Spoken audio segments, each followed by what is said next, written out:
الصلاة والسلام عليك يا رسول الله عليك يا حبيب الله عليك يا نبي الله. Assalamualaikum warahmatullahi wabarakatuh. Alhamdulillahi Rabbil Alamin. Segala puji bagi Allah, Tuhan sekalian alam. Wabihi nasta'in, dan dengannya kita semua mohon pertolongan. Ala umurid dunya wad din, dalam urusan dunia dan urusan agama. Wassalatu wassalam ala rasulil amin. Salawat dan salam ke atas Rasul yang jujur, Rasul yang amanah, Rasul yang berintegriti. Tak lain dan tak bukan, Rasul yang dimaksudkan ialah junjungan besar Nabi kita, Nabi Muhammad sallallahu alaihi wasallam, wa ala alihi wa sahbihi ajma'in, dan begitu juga ke atas keluarga baginda dan para sahabatnya sekalian. Amma ba'd, adapun yang demikian itu, ayyuhal mu'minun, wahai sekalian orang yang beriman, ittaqullah, bertakwalah kepada Allah, yakni dengan mengerjakan titah perintahnya dan meninggalkan apa yang ditegahnya. Usikum wa iyaya bitaqwallah, saya berpesan kepada semua dan berpesan kepada diri sendiri, moh kita sama-sama bertakwa kepada Allah. Faqad fazal muttaqun, bahawa sesungguhnya berjayalah orang yang bertakwa, berjayalah hidupnya di dunia, berjayalah hidupnya di akhirat, dan tidak dicampakkan dia ke dalam api neraka. Amin ya rabbal alamin. Terima kasih kepada Tuan Imam, khususnya kepada Nazir dan juga ahli jawatan kuasa masjid. Selangor ni dia panggil Nazir, kalau di tempat lain dia panggil pengerusi. Special sikit lah ya. Selangor ni nama lain ya, Nazir. Pegawai masjid, Imam, Bilal, Siak. Kalau di Sarawak, Siak tu dia panggil Marbot. Sini panggil Siak kan. Ke ada nama lain, Noja. Di Melaka dia panggil Noja. Seterusnya kepada semua ahli qaryah, ayah-ayah, ibu-ibu, pakcik-pakcik, makcik-makcik, pakcik-pakcik, makcik-makcik, atuk-atuk, opah-opah, datuk-datuk, datin-datin, abang-abang, kakak-kakak, muslimin dan muslimat, para jemaah sekalian, mudah-mudahan dirahmati, diberkati dan diampuni Allah Subhanahu wa taala. Amin ya rabbal alamin. Alhamdulillah, segala puji bagi Allah, syukur kepada Allah, terima kasih Allah kerana mengizinkan pertemuan kita pada malam ini di rumah Allah, di Masjid Nurul Amin.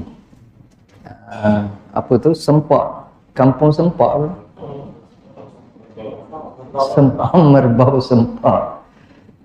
Bukan Genting Sempah lain ni, ni Merbau Sempak, Sungai Buloh, Selangor.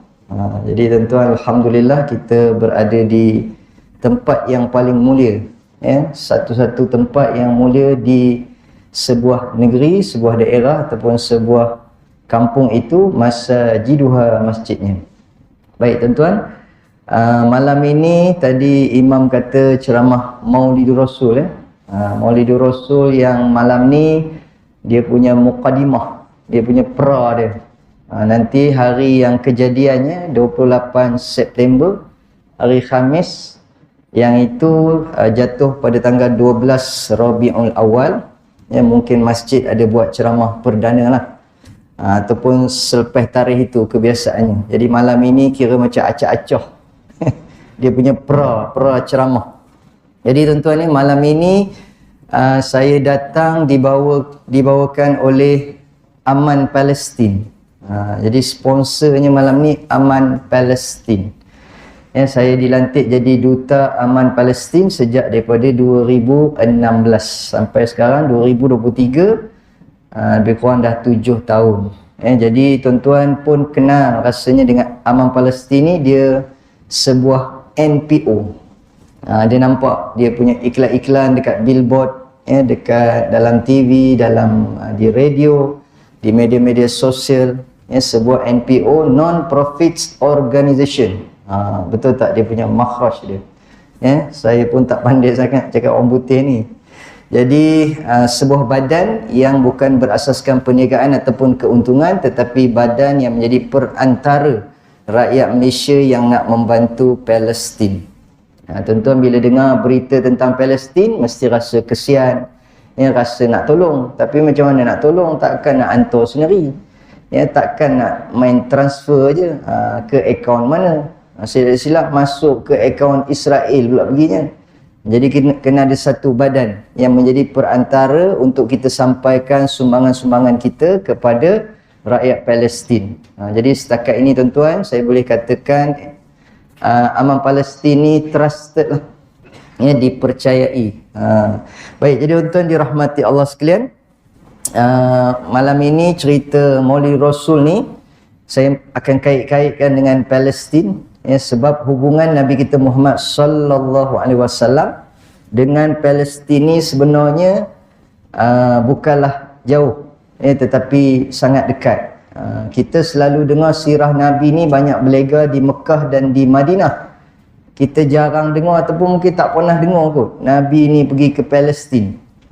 Tapi mesti ada kan dalam ceramah Isra dan Mi'raj.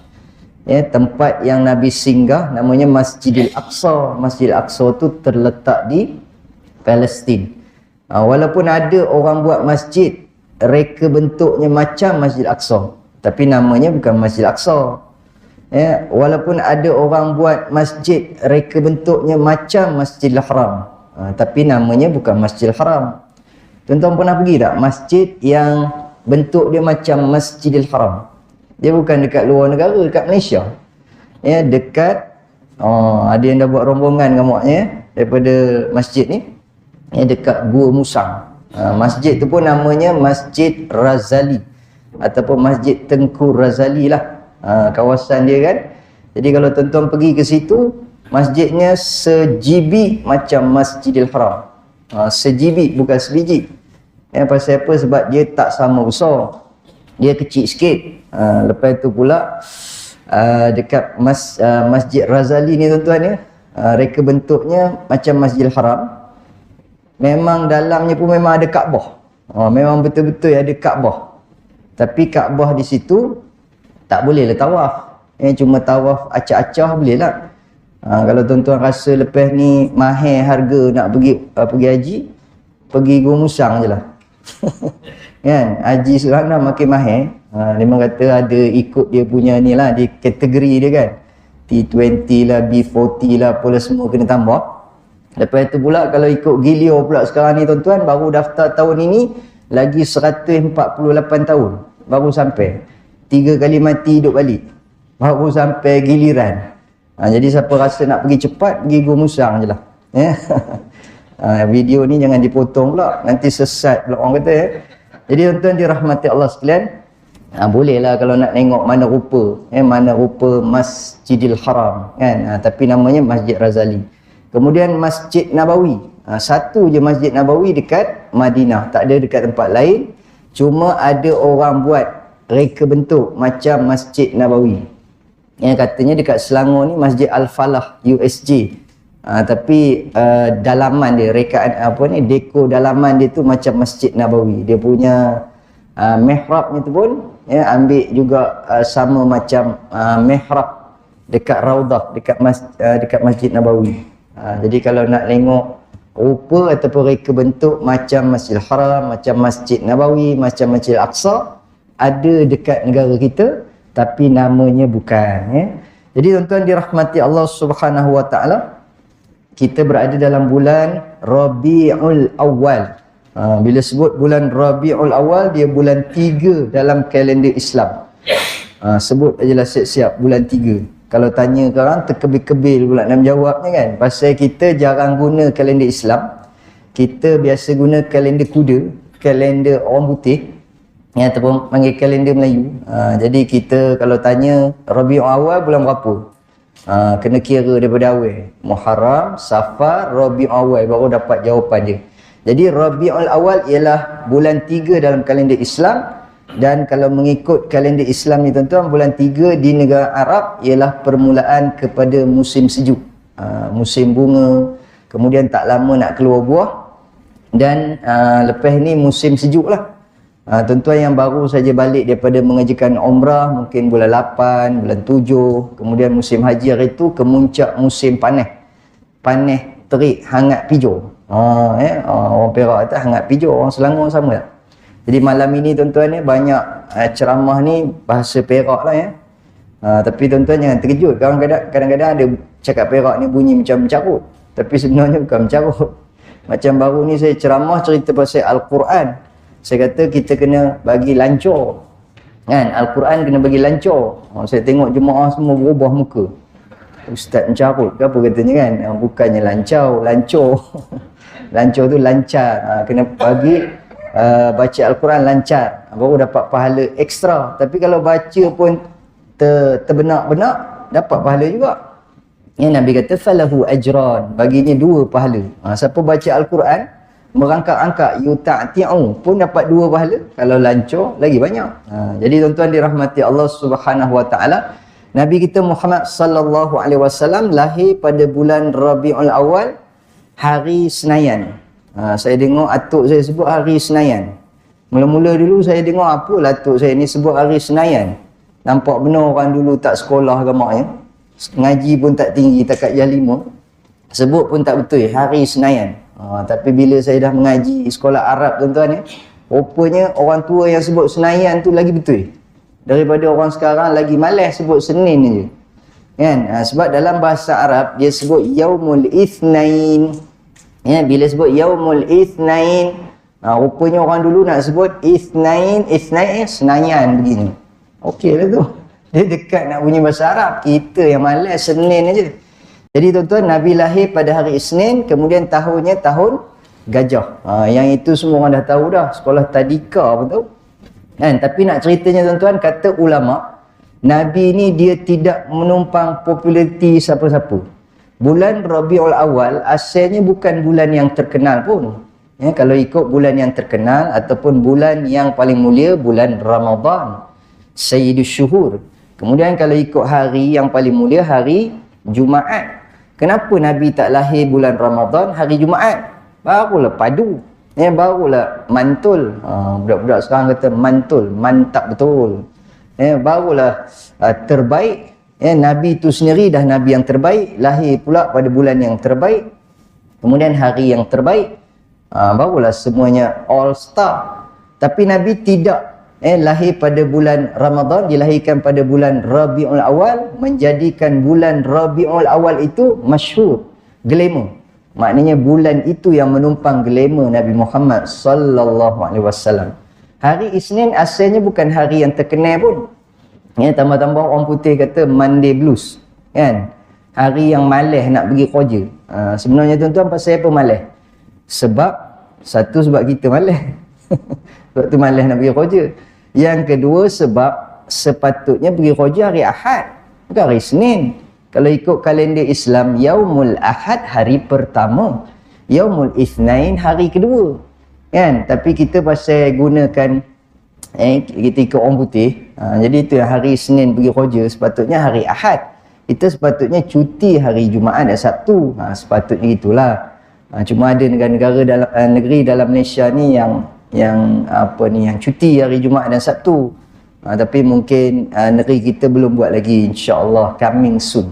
Jadi tuan-tuan ni, yang keduanya, hari Isnin bukanlah hari yang glamour, tetapi dia menjadi hari yang glamour, hari yang masyhur apabila Nabi lahir pada hari Isnin. Dan begitu jugalah kita tuan-tuan sebagai umat Nabi Muhammad sallallahu alaihi wasallam, sebenarnya kita tumpang glamour, tumpang berkat, tumpang rahmat Nabi kita Muhammad sallallahu alaihi wasallam. Kalau ikutkan siapalah kita ni tuan-tuan, tambah orang Melayu kan, dah lah ketot. Kan, mengaku je lah ketot. Hari tu saya bawa jemaah umrah tuan-tuan ni, ada seorang pakcik tu daripada Sungai Buloh gamak ni, saya pun lupa daripada mana, tapi katalah orang Sungai Buloh kan. Degil pakcik ni, dia nak cium Hajarul Aswad kan. Saya kata nanti lu kita tawaf dulu pakcik. Tak ada, saya nak cium Hajarul Aswad juga. Saya daripada Sungai Buloh memang dah aim dah, saya nak cium juga Hajarul Aswad. Tuan-tuan, macam kita pergi umrah kali pertama kita buat umrah sampai depan Kaabah, bila mutawif kata kita tawaf, ada tak mutawif kata Mau kita serbu Hajarul Aswad. Cium dulu, semua jemaah dah dapat cium, baru kita tawaf. Ada tak buat macam tu? Sebab apa kita tak buat macam tu? Sebab kata mutawif, zahmah, jam, crowded. Sedangkan sunnah, Nabi ketika sampai di hadapan Kaabah, Nabi akan mengucup Hajarul Aswad, kemudian barulah Nabi mulakan tawaf. Tapi kita tak buat macam tu. Pasal apa? Mengucup Hajarul Aswad sunat sahaja. Ya, adapun dalam rukun umrah itu, yang tawaf tu yang wajib. Jadi kata mutawif, kita buat yang wajib dululah. Tak payahlah nak cium-cium. Sekarang kalau saya benarkan semua jemaah cium, alamatnya nak berkumpul balik, udah lebuh. Mana pergi jemaah ni? Udah terabur semua. Kan? Jadi tuan-tuan, pakcik ni nak juga cium. Jadi ustaz kata macam inilah pakcik, kami tunggu bagi masa 2 minit. Tuan-tuan, tak sampai 2 minit, 30 saat, pakcik tu patah balik. Pakcik dapat tak cium Hajarul Aswad? Kan? Pakcik tu kata dapat cium, tapi rasanya bukan Hajarul Aswad. Pakcik cium apa pakcik? Saya tengok hitam-hitam juga, tapi bukan Hajarul Aswad. Habis pakcik cium apa? Rupanya saya buka-buka mata, ketiak katanya. Ketiak Arab dengan ketiak Afrika. Apa rasanya? Arab lemak manis, Afrika masin sikit. Jadi tuan-tuan ni nak ceritanya, orang kita ni ketok-ketok je, tapi jangan buat main. Jangan buat main orang Melayu. Orang Melayu ni handai, ada ilmu kebel. Kan? Kalau cerita ilmu kebel-kebel ni tuan-tuan ni, mana ada orang belah-belah sana? Orang belah-belah Nusantara je. Sebab itu tuan-tuan, hari ni banyak kita dengar ceramah. Nanti akan datang, nak kiamat ni tuan-tuan, tentera-tentera yang akan bersama dengan Imam Mahdi, yang lawan Zionis Israel tu, yang lawan Yahudi tu, katanya daripada Nusantara. Kita lah gamaknya tuan-tuan ni. Kan? Mudah-mudahan orang Sungai Buloh rasanya ramai. Pasal orang sini dengar cerita banyak kebel-kebel. Kan? Tapi masalahnya orang kita ni ada ilmu kebel, ada ilmu macam-macam, tapi kawan sendiri disantornya. Patutnya kalau kamu terror sangat ilmu kebel lah, ilmu sihir lah, apalah, pergilah santor tentera Israel tu. Dia kata jauh sangat. Kita santor yang niaga sebelah je katanya. Itu masalahnya pula. Jadi tuan-tuan dirahmati Allah Subhanahu wa taala, bertuahnya kita jadi umat Nabi Muhammad sallallahu alaihi wasallam kerana kita menumpang tuah Nabi kita yang sangat bertuah. Nabi kita ni manusia agung yang lebih agung daripada yang di-Pertuan Agung. Ada satu syair ataupun kata-kata Arab menyebutkan, Muhammadun basharun laisa kal bashari. Nabi Muhammad itu manusia tetapi tak seperti manusia biasa. Balil yaqutu bainal hajari. Diumpamakan seperti permata di celah batu-bata. Perumpamaan kita semua ni seperti batu. Ya, tapi Nabi Muhammad tu batu permata. Kita ni ibarat batu bata. Kalau nak beli batu bata 1 lori berapa je harganya, murah je kan. Tapi kalau batu permata sebiji aja, harganya beratus ribu. Dan boleh sampai mencecah juta lah harganya. Jadi begitulah perbandingan antara kita dengan Nabi kita Muhammad sallallahu alaihi wasallam. Pagi tadi saya ceramah dekat LHDN. Ya, dekat Jalan Duta. Dekat situ tadi cerita pasal sunah-sunah Nabi. Tuan-tuan ni, Nabi kita ni dia tidur juga. Dia orang, dia pun tidur juga. Cuma beza dia apa dia? Nabi tidur mengiring, kita tidur menongging. Itu bezanya. Kan? Kita tidur, Nabi pun tidur, tapi Nabi ajar tidur mengiring, kita tidur menongging. Ya, sebab itu kita ni banyak penyakit dan cepat mati. Siapa yang nak badan dia sihat, perjalanan darah dia lancar dan panjang umur, maka hendaklah tidur mengiring. Seperti mana cara Nabi tidur, iaitu mengiring di lambung kanan. Ada jemaah kata, Ustaz, mula-mula saya dah mengiring dah, sedar-sedar menongging. Lepas tu bawah saya ada orang pula katanya. Sudah. Jadi tuan-tuan ni, kata ulama, permulaan tidur mengiring dulu. Bila dah tak sedar tu, di luar kawalan. Pasal kita dulu masa kecil-kecil beriman dengan mentadak mentadu. Kan mak kita selalu pegang, mentadak mentadu macam mana yuk tidur. Kan? Ikut mentadak tu. Jadi tuan-tuan ni, kita permulaan tidur mengiring dulu. Lepas tu bila dah tak sedar menongging, itu dimaafkan pasal dah di luar kawalan. Tapi mula-mula nak tidur tu mengiring dulu ikut sunnah Nabi. Ya, tapi tuan-tuan sebelum tidur mengiring, Nabi punya sunnah lagi apa dia? Nabi duduk. Kemudian Nabi baca 3 qul sebelum tidur, Nabi tiup pada tapak tangan baginda dan Nabi sapu. Ada buat tak macam tu sebelum tidur? Ustaz, saya buat tapi selama hari ni saya buat sambil baring. Bila sambil baring dia tak jadi. Kan? Katalah kita dah baring, kita baca 3 qul. Bismillahirrahmanirrahim. Qul huwallahu ahad. Allahu. Tak habis 3 qul pasal dah baring. Maka sebab itu kita kena baca sambil duduk. Kemudian bila kita baca, kemudian kita tiup, kemudian kita sapu. Ada seorang makcik dia datang, Ustaz, saya nak tanya lah Ustaz, petua macam mana kalau tidur tak ada kena kacau? Kenapa makcik? Pakcik selalu mengacau ke? Biasalah malam-malam Jumaat pakcik ngacau. Kan? Kalau malam lain tak ada, korang sikit, tapi malam Jumaat pakcik suka ngacau. Hish, Ustaz ni tak habis. Itu je fikirnya. Biasalah orang muda kan. Hari tu saya tanya ada seorang jemaah saya dalam bilik, saya duduk sekali. Pakcik tu dah umur 70 dah. Pakcik kalau tidur dengan makciknya ada buat apa-apa tak? Ish, mana ada. Dah tua-tua nak buat apa? Kan? Takkan tak ada buat apa-apa kot. Makcik ada sebelah tengok saja. Makcik kamu tu aku buat sendal je katanya. Buat letak kaki je. Tak ada buat apa pun. Ustaz lain lah, muda lagi. Kerja nak rokam je katanya. Jadi tuan-tuan ya, ada seorang makcik dia kata makcik selalu tidur kena kacau. Kena kacau dengan siapa makcik? Kena kacau dengan hantu. Apa tanda makcik kena kacau dengan hantu? Bila makcik nak tidur je kaki kena geletik. Geli rasanya. Makcik tak boleh tidur. Lepas tu dekat luar makcik dengar bunyi budak teroyak. Kan? Orang Selangor cakap apa? Orang Perak cakap teroyak. Sini cakap apa? Orang Kedah, Penang, Perlis dia cakap teriak. Orang Pahang dia cakap tempoyak. Sini cakap apa? Lain maknanya Ustaz. Yang teroyak sini sebut menangis kan? Ataupun cry. Orang Sungai Buloh pandai cakap orang putih. Jadi tuan-tuan makcik ni kata ada bunyi budak teroyak dekat luar. Saya bukannya ada anak kecil lagi dah. Tu maknanya ada gangguan tu. Dekat dapur saya dengar bunyi pinggan mangkuk. Kan? Maknanya ada benda lah tu. Dia guna pinggan mangkuk. Tapi lepas tu saya dengar dia basuh balik Ustaz. Bunyi dekat sinki ada orang basuh. Tak apalah dia guna dia basuh balik.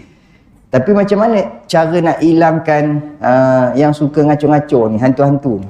Kita pun khabarlah Ustaz pula dah makcik. Baca 3 qul, tiup, kemudian sapu, insya-Allah hantu dah tak kacau. Masih Ustaz, minta diri dulu. Makcik nak pergi mana? Nak balik, nak tidur. Cepat benar. Seminggu kemudian jumpa balik makcik. Sekejap orang nak angkat gambar. Ambil gambar dulu. Satu pula. Satu isteri. Okey, dah.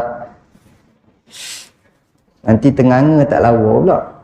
Dia nak ambil ni tuan-tuan ni rekod-rekod bukti. Betul ke Ustaz Yub pergi ceramah ni katanya aman Palestin. Ya ada maflah ni. Baik tuan-tuan dirahmati Allah Subhanahu Wa Taala. Jadi makcik ni lepas seminggu jumpa balik Ustaz. Ustaz lagi kuat dia kacaunya Ustaz. Ustaz pun tanya makcik baca tak 3 qul tu? Baca. Macam Ustaz suruh baca. Saya baca saya tiup. Lepas tu saya sapu. Tapi dia kacau lagi. Lagi kuat dia kacau. Makcik baca macam mana? Bismillahirrahmanirrahim. Qul qul qul.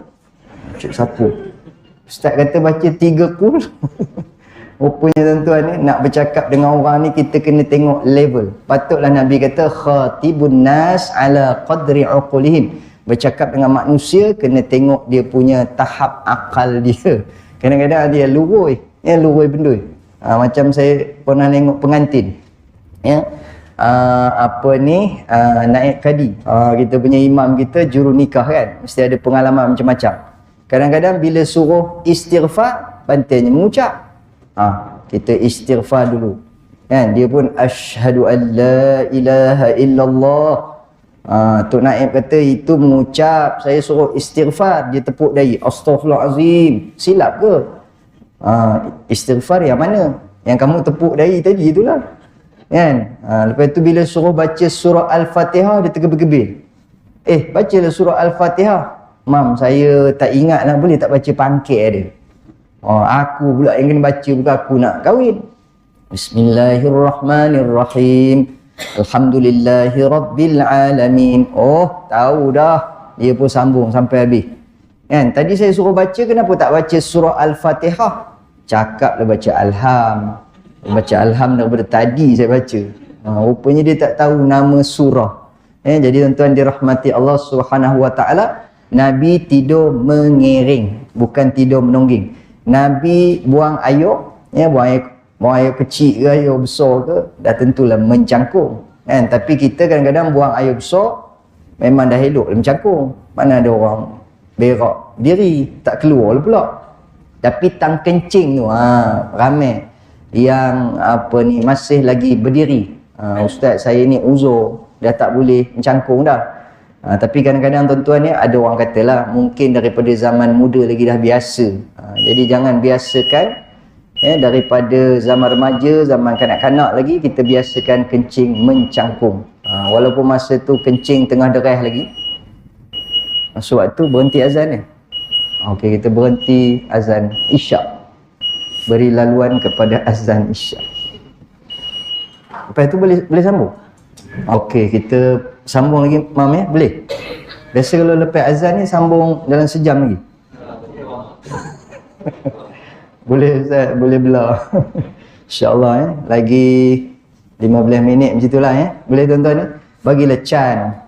Saya ni kira datang Selangor ni kira perak juga ni tuan-tuan, jakun juga ni. Selalu saya duduk kampung je. Dia datang sini tengok bandar ni kan. Tengok bangunan besar-besar tinggi-tinggi ni, perak juga kan. Jadi bagilah can. Lama sikit. Malam ni saya akan balik ke Perak. Sebab saya dah 4 hari dekat Selangor ni. Jalan pun dah sengit dah. Jadi 3 hari je sepatutnya. Jadi saya dah 4 hari, jalan pun dah sengit. Saya kena balik juga malam ni. Jadi tuan-tuan ni, insya-Allah nanti bulan depan datang lagi banyak lagi ceramah-ceramah Maulid Rasul. Yang malam ni kita ringan-ringan je, santai-santai je. Baik tuan-tuan dirahmati Allah Subhanahu Wa Taala, amalkan sunah-sunah Nabi dalam kehidupan kita. Kata ulama, semua sunah-sunah Nabi itu ada kebaikannya dari sudut kesihatan. Tadi saya sebutkan tidur, kemudian cara buang air. Kan? Orang lelaki bila dah habis dia punya air kencing lah. Kita kata air kencing dia kena istibrak. Berdehem. 3 kali. Sunat. Supaya air kencing tu keluar apa habis. Tapi orang perempuan tidak sunat. Sebab nanti takut dekat tandai perempuan dengar bunyi siapa pula beranak tu. Jadi orang perempuan tak sesuai. Orang lelaki kalau berbunyi tu tak adalah orang kata malu sangat. Maksudnya orang lelaki memang muka tak malu. Jadi tuan-tuan ni kalau buang air, kemudian tidur, minum, makan, semuanya bila kita buat ikut sunnah Nabi, rupanya dia akan berbalik kepada manfaat kesihatan, terutama sekali kesihatan jantung. Kata ulama, bila dikaji-kaji sunnah Nabi ni dia akan pergi kepada kesihatan jantung. Baik, kenapa kesihatan jantung? Sebab jantung itu ialah raja ataupun suis ataupun dia punya organ yang penting dalam tubuh manusia. Dalam hadis disebutkan idza salahat salahal jasadu kulluh wa idza fasadat fasadal jasadu kulluh ala wahyal qalb. Jika dia baik semua baik, jika dia tak baik semua tak baik. Ala, nak tahu tak, kata Nabi, wahyal qalb, itulah jantung. Kata ulama mentafsirkan qalb di sini ada 2 maksud. Satu ialah jantung kepada jasmani. Bila sebut jasmani, organ yang terpenting ialah jantung. Tapi kalau organ yang penting bagi rohani, itu namanya hati. Jadi ada 2 maksud. Maknanya untuk jasmani kita kena jaga kesihatan jantung. Bak kata Allahyarham Ustaz Datuk Ismail Kamus, dia ada pantun 3 kerat pasal jantung. Tuan-tuan pun dulu kita semua minat dengar ceramah Ustaz Ismail Kamus. Dia kata bila kita berjalan, jantung berjalan. Bila kita berhenti, jantung berjalan. Bila jantung berhenti, kita tak sambung pun. Lagi sekali, bila kita berjalan, jantung berjalan. Jika kita berhenti, jantung berjalan. Jika jantung berhenti, kita jalan. Sebab itu penting untuk menjaga kesihatan jantung dan amalkanlah sunnah-sunnah Nabi, insya-Allah jantung kita akan sihat. Kemudian tuan-tuan ni kita nak tengok pula tentang Nabi kita Muhammad sallallahu alaihi wasallam dari sudut peribadi, dari sudut akhlak baginda yang dikatakan uswatun hasanah, suri teladan, contoh yang terbaik.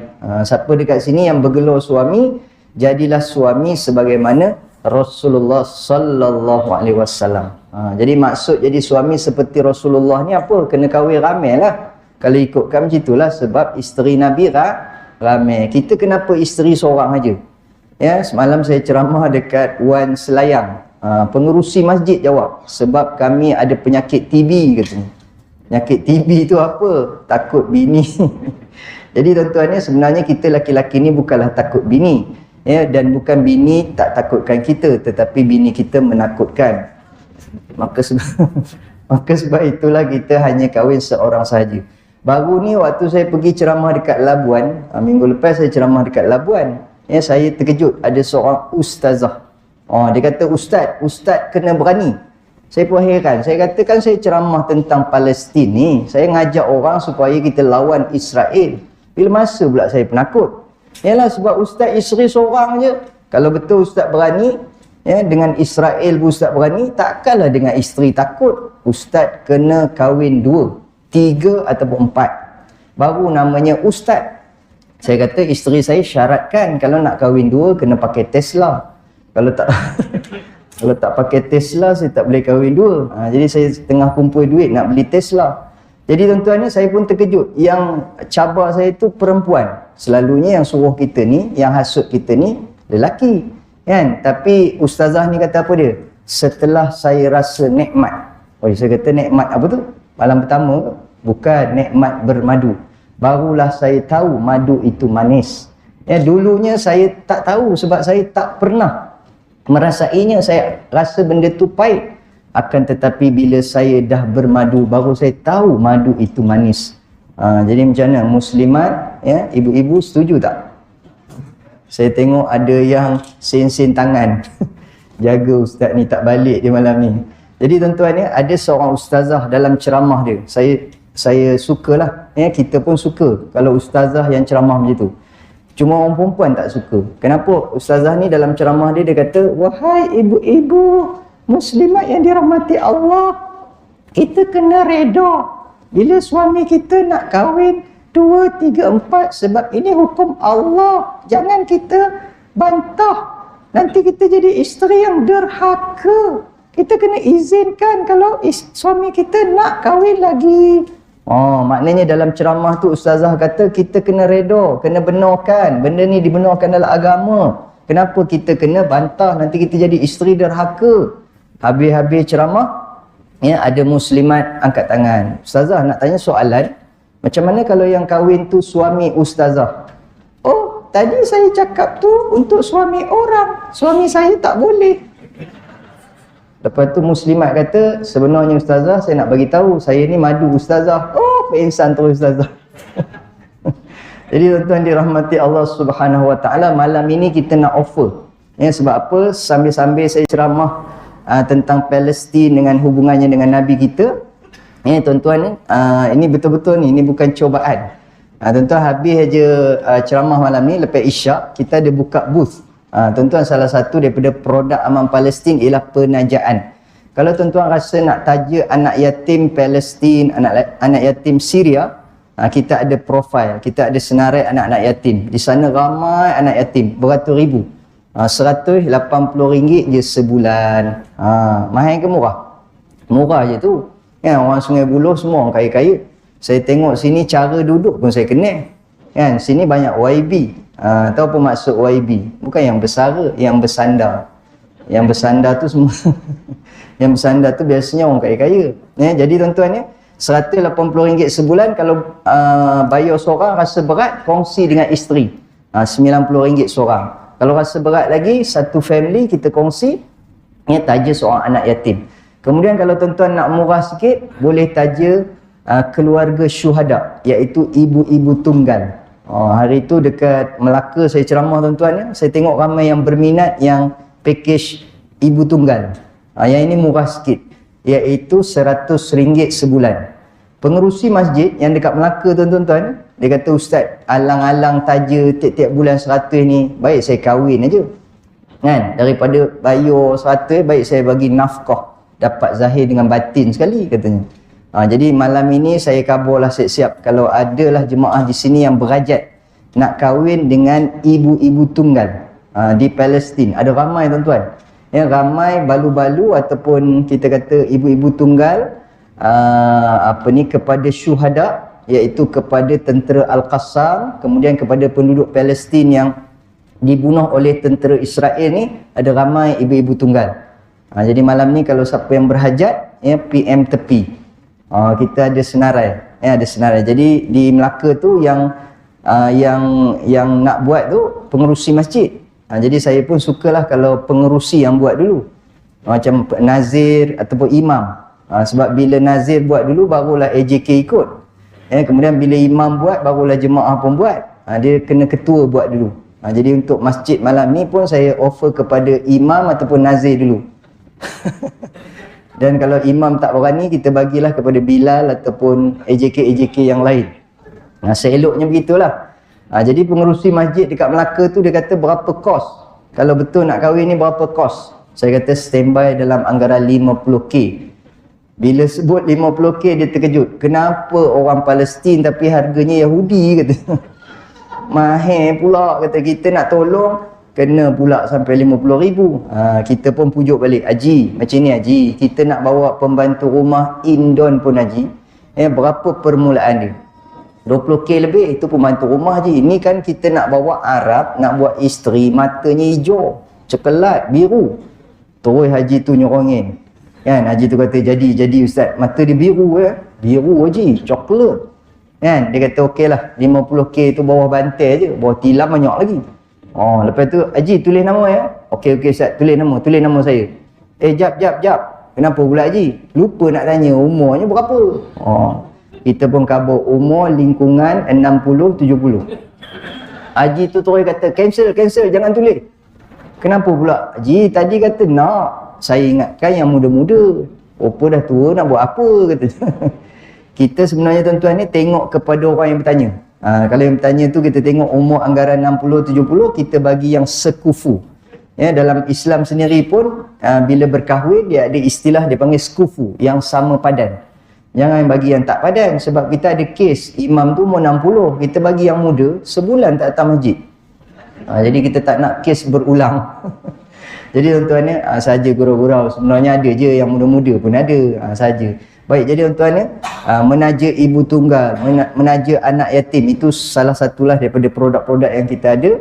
Tapi kalau tuan-tuan rasa nak buat wakaf, kita ada RM50, RM100, iaitu kita guna untuk bina masjid, bina hospital, bina sekolah.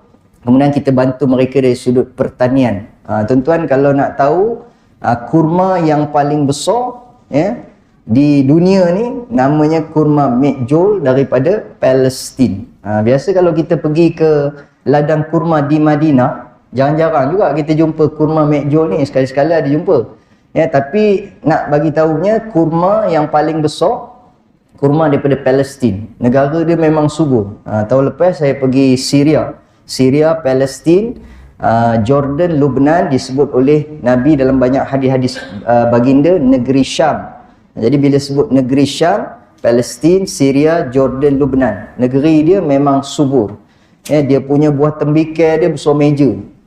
Kemudian buah-buahan yang lain pun semua gemuk-gemuk lah, besar-besar tuan-tuan ni.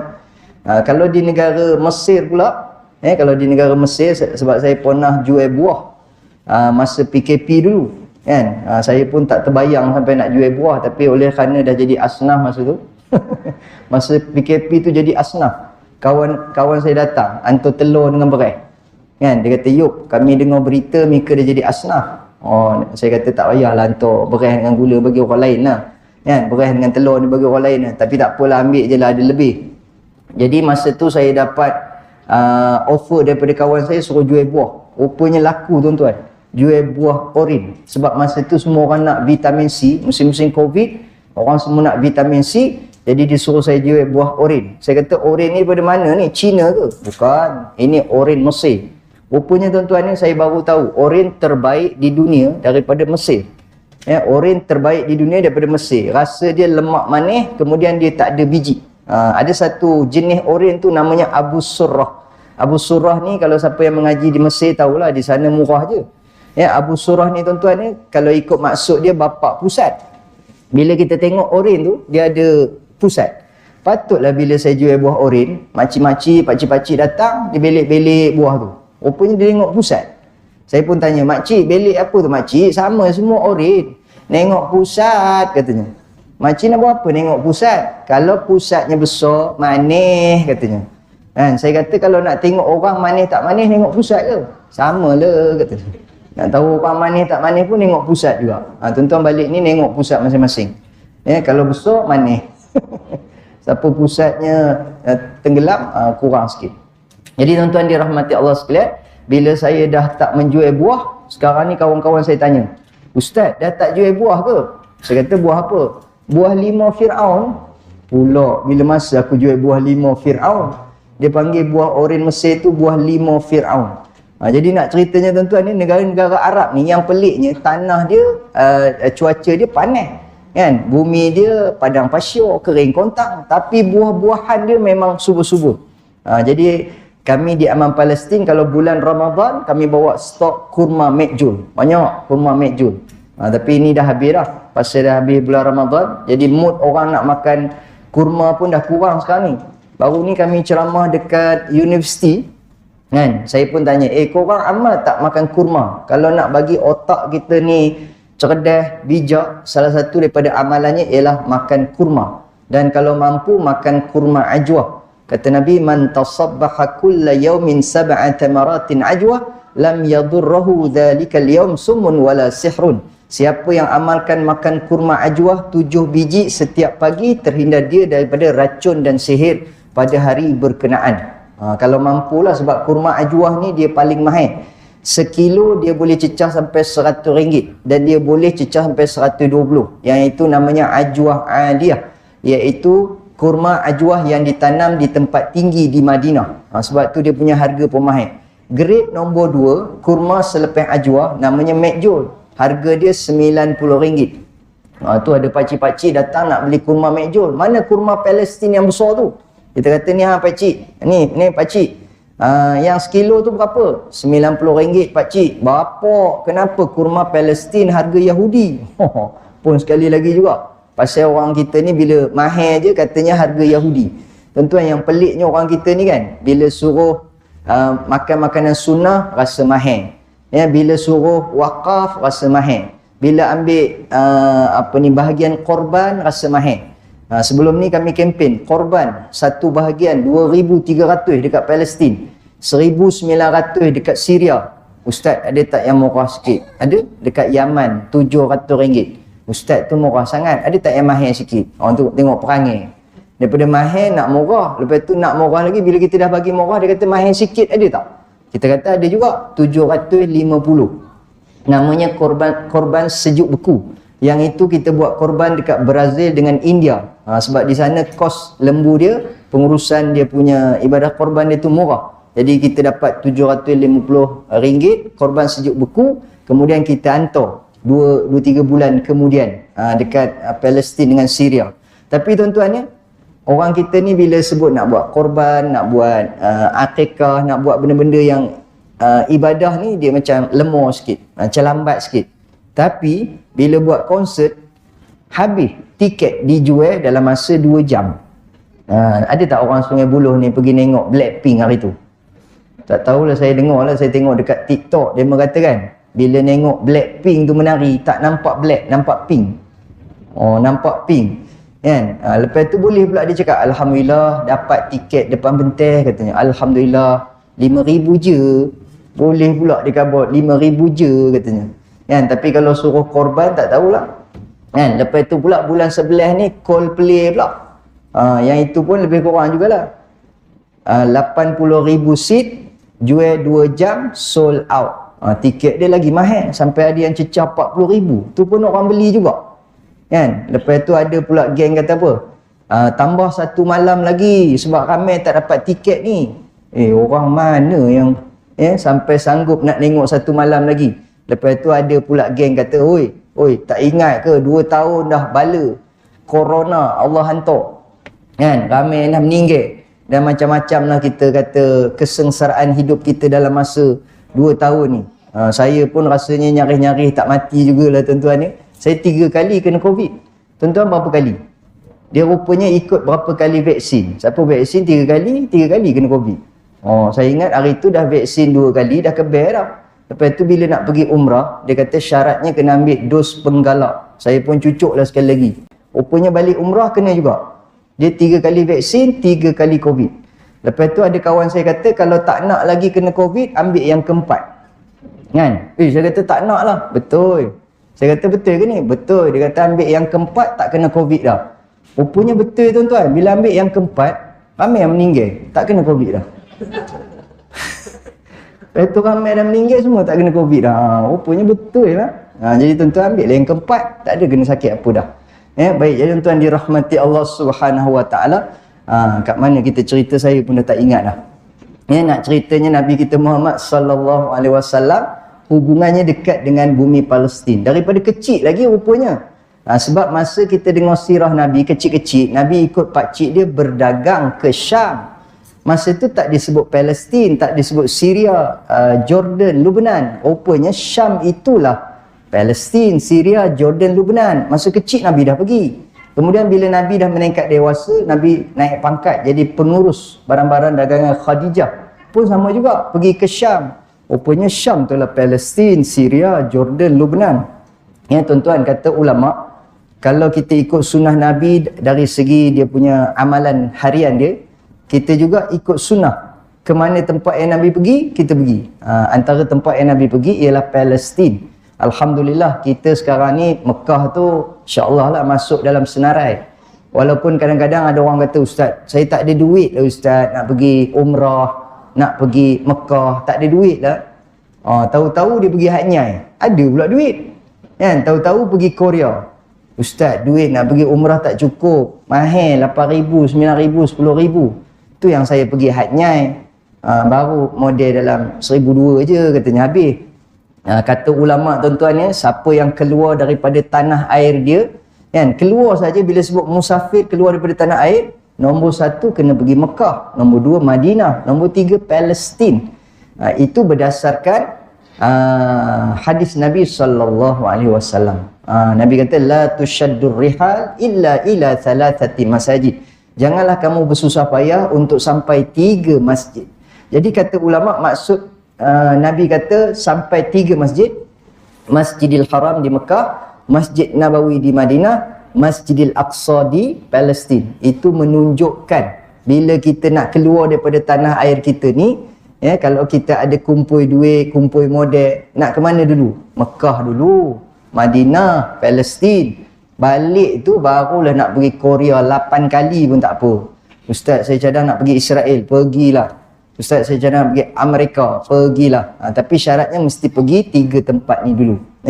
Ada ulama' kata tuan-tuan, siapa ada 2 biji rumah, ya, dia belum lagi pergi haji, dia wajib jual sebiji lagi rumah dia, ya, dan duit itu digunakan untuk pergi haji. Ustaz, saya tunggu gilio tabung haji, kan? Dah daftar ke belum? Oi, saya dah buka akaun. Berapa modelnya hari tu? RM10 aja. Itu namanya akaun tabung haji. Dah daftar haji ke belum? Oh, kena daftar lain ke? Kena daftar lain. Itu modelnya 1,300 lebih. Itu namanya daftar haji. Okey lah. Saya daftar sekarang juga. Bila balik, bila gilirannya? Lagi 148 tahun. Jadi tuan-tuan ya, ramai yang tak tahu. Dulu saya pun tak tahu. Ingatkan dah buka akaun tabung haji tu dah daftar haji. Rupanya itu bukan, itu akaun. Yang ini namanya daftar haji. Baik, Mekah, kemudian Madinah. Biasanya pergi umrah, pergi haji ni 2 tempat ni mestilah pergi. Melainkan tuan-tuan ambil package umrah 3 masjid. Masjidil Haram, Masjid Nabawi, Masjid Aqsa. Ataupun dia panggil umrah Baitul Maqdis. Lepas dah pergi Mekah, Madinah buat haji, buat umrah, dia pergi pula ke Baitul Maqdis. Jadi tuan-tuan ya, siapa yang dah sebelum-sebelum ni pergi ke tempat-tempat lain dalam keadaan kita pun tak tahu dari segi hukumnya, maka dimaafkan. Yang ke depan ni mesti ada masuk dalam senarai kita ialah pergi ke Palestin. Bila pergi Palestin tu nak pergi mana? Pergi Masjidil Aqsa lah. Ya, sebab Nabi kita singgah di Masjidil Aqsa dalam peristiwa Isra' dan Mi'raj. Kemudian Masjidil Aqsa jadi kiblat pertama kita ketika mula-mula diperintahkan solat. Masjidil Aqsa juga masjid yang kedua dibina di dunia. Masjid pertama Masjidil Haram. Kemudian sahabat bertanya, masjid selepas itu? Nabi kata Masjidil Aqsa 40 tahun kemudian. Kata ulama yang membina Masjidil Haram Nabi Adam, yang membina Masjidil Aqsa pun Nabi Adam AS juga. Kemudian apa lagi? Masjidil Aqsa ni masjid yang unik. Kenapa unik tuan-tuan? Kalau kita pergi Masjidil Haram, kita jumpa semua orang Islam. Askar yang jaganya pun orang Islam juga. Dia kata apa? Haji, haji, haji, tarik, tarik, tarik. Oh, kita pula kali pertama pergi umrah. Bila askar tu kata haji, haji, umrah, umrah. Nampak benar tengihnya. Kan? Jadi janganlah tunjukkan sangat tengih tu.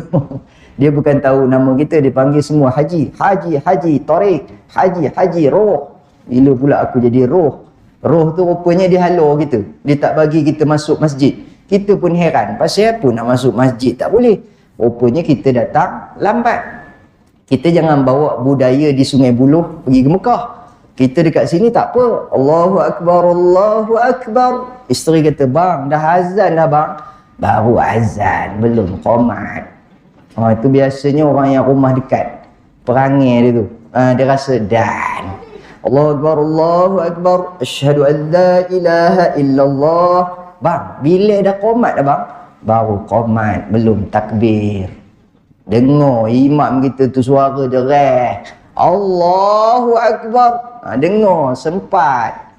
Bang, dah takbir dah imam bang? Baru takbir, belum Fatihah. Dia kalau boleh nak lengah-lengah, cuba bawa perangai tu pergi ke Mekah. Ya. Allahu Akbar, Allahu Akbar. Kita baru nak pergi masjid. Sampai depan tu dia tahan. Haji mamnu'. Sudah. Mamnu' ni apa pula maksudnya? Kita Jawa. Tuan-tuan sini siapa Jawa? Rupanya Jawa, dekat-dekat bunyi mamnu' tu manuk. Manuk maknanya burung. Mamnu', burung, burung katanya. Sudah. Kita nak datang masjid tu memang nempuh burung merpati pun. Apa pula burung? Rupanya kita dah terlambat, tak boleh masuk. Kemudian kalau kita pergi Masjid Nabawi, askar yang jaga pun orang kita juga, Arab Saudi. Ya? Kemudian orang Islam. Tapi kalau kita pergi Masjidil Aqsa, uniknya tuan-tuan, kadang-kadang kita jumpa Yahudi. Ni pasal apa? Lain macam ni. Kepiahnya kecil, tercongok je. Rupanya Yahudi tuan-tuan. Dan Yahudi ni ada watak juga. Watak dia kadang-kadang nampak macam orang Islam pun ada. Contohnya dari segi berjanggut dengan misai ni tuan-tuan, rupanya ada kaitan dengan sunnah Nabi. Baik, mana yang sunnah? Simpan janggut ke simpan misai? Simpan janggut ke simpan misai? Nabi kata ada 10 perkara fitrah. Salah satunya Nabi sebut, kita kata menyimpan lah. Membela ataupun merapikan janggut. Maknanya Nabi ada janggut, kan? Dan misai Nabi kata trim ataupun menipiskan misai. Misai ni tak disunnahkan bela tebal-tebal. Tapi mungkin ada sebahagian orang dia bela misai mungkin sebab kerja ke apa ke, wallahu alam. Tapi yang sunnahnya ialah bela janggut. Misai ni disuruh kita trim. Jadi tuan-tuan ni, kita ni pula terbalik, kan? Janggut kita cukur, buang. Bulu ketiak pula kita biarkan. Bulu ketiak pula dah macam janggut, punya panjang. Padahal Nabi kata cabut ataupun membuang bulu ketiak. Itu benda-benda sunnah yang kita terbalikkan. Saya dengar ceramah Ustaz Kazim, dia kata apa dia? Kalau suami ada bulu ketiak, dia menggerunkan. Bila isteri tengok, uish, takutnya. Duduk tengah-tengah ruang tamu tu saja dibuka. Kan? Isteri pun lalu, suami aku menakutkan. Menggerunkan. Kemudian anak pula lalu. Anak kata, ya Allah, bapak aku macam King Kong. Bulu ketiaknya lebat. Jadi menggerunkan sebenarnya bukan menggerunkan, menggelikan. Jadi tuan-tuan ni sunnahnya yang kita banyak tak ikut. Baik, jadi tuan-tuan dirahmati Allah sekalian, uniknya apa ni Masjid Aqsa, ada Yahudi, kemudian ada Kristian. Rupanya tuan-tuan, tapak itu dikongsi oleh 3 agama samawi, iaitu Yahudi, Kristian dan Islam. Tapi Yahudi ni jahat. Kenapa jahat? Sebab dia kata tapak Masjid Aqsa ni tapak kuil.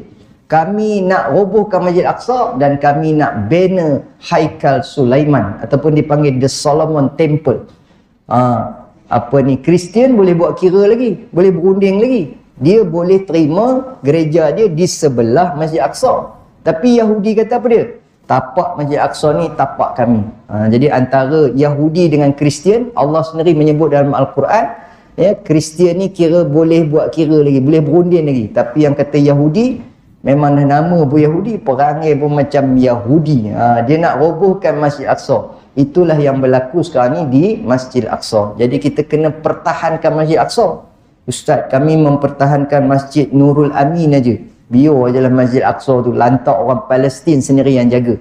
Kan, bumi Palestin tu pun kami tak ambil kisah. Tuan-tuan, kata Saidina Omar kali pertama membuka Palestin, bumi Palestin ialah tanah wakaf milik umat Islam. Maknanya semua umat Islam di seluruh dunia kena menganggap tanah Palestin juga adalah tanah air kita. Kemudian Salahuddin Al-Ayyubi pun ketika membuka Palestin kali kedua, dia mengatakan siapa menguasai Palestin, dia akan menguasai dunia. Sebab itu Yahudi nakkan Baitul Maqdis ataupun Palestin itu, sebab dia tahu bila menguasai Palestin, dia akan menguasai dunia. Yang kita pula buat dia je, buat tak reti je, buat bodoh je. Langsung kita tak mempertahankan tanah air kita. Tuan-tuan, nanti mudah-mudahan ada rezeki sampai dekat Palestin, sampai dekat Masjid Aqsa, dia akan sambut kita. Tour guide dia sambut kita, dia ucap apa? Kita pergi ke mana-mana negara dalam dunia ni pun, dia akan ucap welcome, selamat datang. Tuan-tuan pergi ke Korea, welcome to Korea. Pergi ke Amerika, welcome to America. Pergi ke Thailand, welcome to Thailand. Happy ending, udah ada tambah pula happy ending. Tuan-tuan pergilah ke mana-mana dalam dunia ni, dia ucap selamat datang. Hatta orang datang Malaysia pun kita ucap selamat datang. Tapi jangan terkejut, bila pergi Palestin, dia tak ucap selamat datang. Dia kata selamat kembali ke tanah airmu. Dia kata selamat balik kampung katanya. Kita pun pelik, kenapa dia cakap macam tu? Ada jemaah saya bawa sebelum Ramadan hari tu, dia kata, Ustaz, saya rasa curiga sekarang ni. Curiga apa bang? Sebab dia kata selamat balik kampung. Entah-entah ayah saya ada pasang cawangan orang Palestin katanya. Lepas tu dia cakap selamat balik kampung. Bukan sebab itu. Sebab mereka juga menganggap bahawasanya kita adalah saudara dan kita juga adalah penduduk Palestin. Palestin adalah tanah air kita yang perlu kita bebaskan sama-sama dengan orang-orang Palestin. Baiklah, sekadar itu sajalah tuan-tuan ya. Macam tak nak berhenti pula ya. Macam tak habis-habis je. Jadi saya tengok tanda-tanda kena berhenti tu sudah kelihatan. Sebab dia ada tanda ya. Penceramah-penceramah ni dia kena tengok 3 keadaan. Yang pertama, bila audien tengok muka penceramah, yang itu boleh teruskan ceramah. Tapi bila audien tengok muka penceramah, tengok muka jam. Ceramah, muka jam. Ceramah, muka jam. Jadi penceramah kena standby. Bila keadaan yang ketiga, penceramah kena berhenti. Bila tengok muka penceramah, muka jam, muka pintu. Ceramah, jam, pintu. Jadi penceramah kena berhenti serta merta. Sebab hari itu saya tersilap. Saya rasa lepas ni saya tak nak cakap macam tu lah. Kenapa? Saya kata tolong bagi isyarat. Bila pukul 9 tolong bagi isyarat ya. Saya terlajak. Jadi rupanya dalam ramai-ramai tu ada juga yang lurus bendul. Dia bagi betul-betul isyarat. Dekat belakang saya perasan dia buat macam tu. Alamak, dah ada yang buat macam tu. Maknanya kena berhentilah. Tapi saya buat no hand. Saya lajak. Ceramah pun tengah sedap, tengah rancak ni. Gamaknya dia tengok penceramah tak berhenti-henti. Dia pun dah rasa gerak, dia buat isyarat lain. Tadi dia buat macam tu. Kan? Lepas tu bila dia tengok penceramah tak berhenti, dia buat isyarat lain. Tuan-tuan agak isyarat apa? Bukan isyarat lucah. Dia buat macam ni. Pancung. Saya nampak daripada belakang, dia buat kopi tu. Saya takut juga dia pancung saya. Jadi sebelum jadi apa-apa, lebih baik saya berhenti. Terima kasih banyak-banyak tuan-tuan ni di atas perhatian dan juga peluang yang diberikan kepada kami daripada Aman Palestin. Lepas ni kalau kata bukan ceramah Palestin ataupun bukan sponsor daripada Palestin, masjid boleh juga jemput-jemput ya. Saya sekala walaupun macam-macam lah isu-isu sekarang ni tuan-tuan ya. Wallah alam kita pejam-pejam mata gitulah. Ya. Jadi tuan-tuan ni terima kasih banyak-banyak. Dan sebelum balik, tuan-tuan, kami dah kepung masjid ni. Dengan tentera Israel. Bukan kepungan tentera Israel. Kami ada letak tabung, tabung-tabung yang ada gambar Palestin. Gambar penduduk Palestin. Ada tulislah Aman Palestin. Jadi tuan-tuan sudi-sudikanlah menghulurkan sumbangan ke dalam tabung tersebut. Siapa yang nampak tabung dia senyum, dia tak bubuh duit, maknanya tak lama. 3 kali Jumaat. Banyak jemaah di tempat lain dia senyum menjadi dekat tabung, lepas tu dapat berita dah meninggal. Jadi untuk mengelakkan jemaah di sini cepat meninggal, maka bila nampak tabung nanti sudi-sudikanlah bubuh. Tak boleh bagi sikit, bagi banyak pun jadilah. Sebab banyak masjid yang saya pergi, minta maaf ustaz, ni mesti tak bawa duit ni, saya awal lagi dah minta maaf. Tak, minta maaf, tak ada duit kecil, duit besar boleh. Ya Allah, orang Sungai Buloh ni saya rasa memang macam tu. Dia tak bagi duit kecil-kecil. Dia kata, ustaz saya biasa RM1 tapi terbawa 100 pula, boleh bagi 100? Ya Allah, boleh benar haji. Ada makcik-makcik pula, ustaz duit tak bawa, bagi rantai boleh? Boleh, jangan rantai bersikar je. Dia nak bagi rantai, bagi gelang apa semua kan, boleh. Apa sajalah yang ada nilainya, sekurang-kurangnya tuan-tuannya ringanlah sikit beban. Berkongsi rezeki, berkongsi kegembiraan, berkongsi senyuman dengan saudara-saudara kita di Palestin. Kemudian siapa nak buat wakaf RM50, RM100, dia ada sijil wakaf. Kemudian siapa nak beli, ustaz saya derma-derma ni saya tak nak, saya nak beli sambil menderma, pun boleh juga. Tuan-tuan nanti belilah ni, ada jual ni. Tapi yang ini saya tak tahu ada jual ke tak. Yang saya pakai ni, yang maham je ni, menteri-menteri pakai, saya dapat free je. Jadi kalau ada dekat luar tu, tuan-tuan beli yang jenis putih ni RM20 tak silap saya. Belilah, sekurang-kurangnya dah ada lah tanda. Sekarang ni kita dah dengar cerita macam-macam ni tuan-tuan, kata Imam Mahdi nak keluar. Jadi ada lah tanda dah. Tahu Imam Mahdi keluar nanti, Imam, ni geng-geng Palestin. Ini tanda apa pun tak ada kan. Jadi beli maflar, beli ikat kepala ada, kemudian beli kopiah ada tulis Palestin, kemudian ada keychain, ada jersey, beberapa produk kita lah, ada madu pun ada minyak zaitun ada, apa-apa sajalah produk-produk yang ada tu, tuan-tuan sudi-sudikanlah beli. Kemudian siapa kata, ustaz saya tak nak jenis bagi sekali, saya nak bagi berterusan, yang ini paling terbaik, tuan-tuan isi borang, potong daripada akaun serendah RM10 sahaja setiap bulan. RM10 je. Lepas ni dah tak payah fikir dah. Sampai bila-bila, sampai mati kita dah potong dah. RM10 sahaja daripada akaun kita. Tak terasa pun. Baru ni tuan-tuan ada orang kata, ustaz saya satu family makan ikan patin. Kan? Berapa je? Tak adalah mahal sangat. Dalam 300 je. Anak-beranak saya pun tak mahal. Kan? Sedangkan apa yang kita makan tu akan jadi tai. Yang kita derma ni tuan-tuan, ya Allah, dia lah akan jadi saham akhirat kita. Itu pula kita berkira pula makan ikan patin dia tak berkira. Jadi tuan-tuan, sekadar itu saja. Apa yang baik datangnya daripada Allah Subhanahu Wa Taala, yang lemah dan kurang itu daripada kelemahan dan kekurangan diri saya sendiri. Assalamualaikum warahmatullahi wabarakatuh.